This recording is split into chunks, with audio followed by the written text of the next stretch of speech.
Hello and welcome to this clip going through the depth in chemistry paper from June 2016.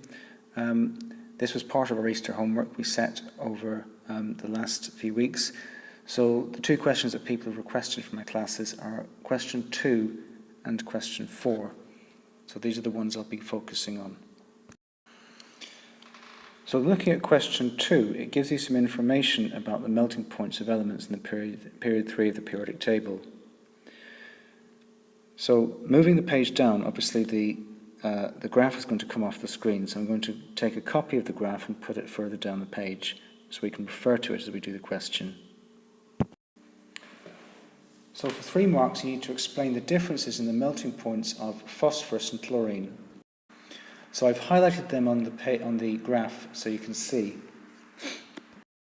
Now before we start, it's important to look at what it's actually asking you to do.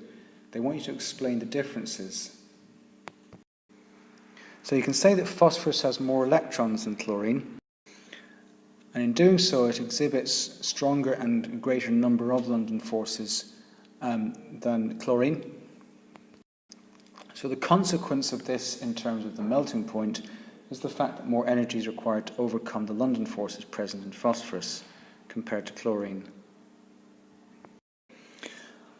So in this next part of the question, what they want you to do is to do something similar, but this time describe the bonding in magnesium and in silicon, and include the names of the particles and describe the forces between the particles in the structures. So I've highlighted the instructions so we can see that they're slightly different. So this time what I'm going to do is take the individual elements and separate them out in the answer. So starting with silicon, I've got covalent bonds between the silicon atoms. I don't need to say it's this giant covalent because it'll ask me about the structure. It's just asking me to describe the bonding. So for magnesium, all you need to say is you've got metallic bonds between magnesium 2 plus cations and delocalized electrons. So the final part, they want you to work out the equation for the reaction with Al2S3 with water. So let's put in what the question gives you. So just reading that highlighted bit carefully allows you to put all of that in. So now all we have to do is balance it. They don't necessarily need state symbols because they're not asking for them. It didn't say include state symbols, so you don't have to bother with that. So let's not make work for ourselves. So you know you've got 3 sulfurs, so that means you're going to have 3 H2S's. And obviously you've got 2 aluminiums, so you're going to have 2 AlOH3s.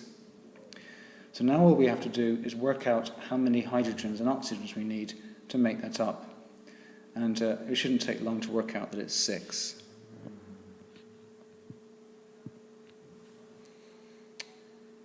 Okay, so now we can go on to question 4.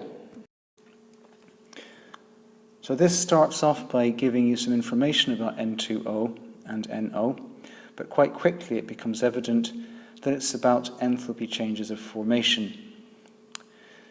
Now, part I of part A is a very common OCR style question where they want you to actually say why something's endothermic or exothermic. So it's asking you to explain in terms of bond breaking and bond making why the enthalpy change of formation of NO is endothermic. So using bendomexo, we can see that energy taken in during bond breaking is greater than energy given out during bond making. So the next part mentions drawing a fully labeled enthalpy profile diagram to represent the enthalpy change of formation of N2O. So I'm just going to quickly check one more time to see if there's an equation that we need to use. So while I'm waiting just to bring the page down, it tells us the formula with state symbols of the reactants and products should be included as part of the diagram. So moving the page up, there's no equation, so if we move back down we can pop an equation in. And the equation we'll put in there will represent the formation of 1 mole of nitrogen, N2O, nitrogen oxide, from its constituent elements all reactants and products in their standard states. So the next thing to do is to put in the reactants and products. So we know it's an endothermic reaction. So we can put in our progressive reaction, our little curve from our reactants to our products like that.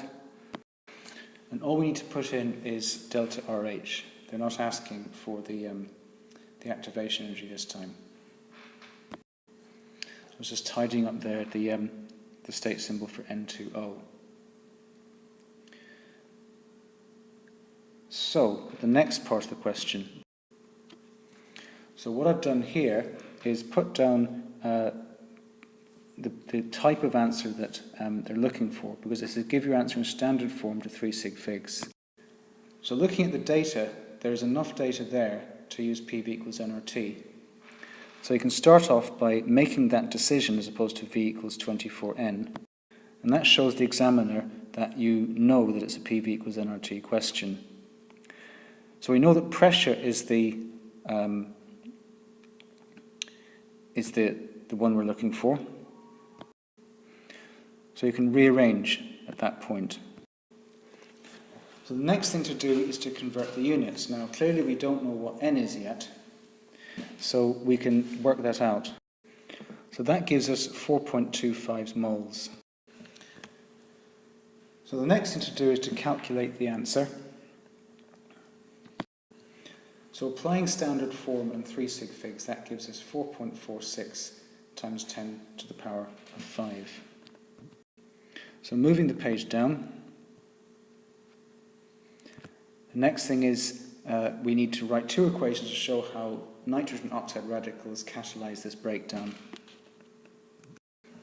Now to do this effectively, you'll need to recall the overall equation of the destruction of ozone and work backwards from there. So the overall equation I've done underneath, that's not required in the question, but you'll need it to think your way through what to write. So we know that the nitrogen oxide radical, notice we're writing NO with a dot next to it because it's in that context, reacts with ozone to make 2 oxygen molecules. So in the top one, what's missing must be NO2.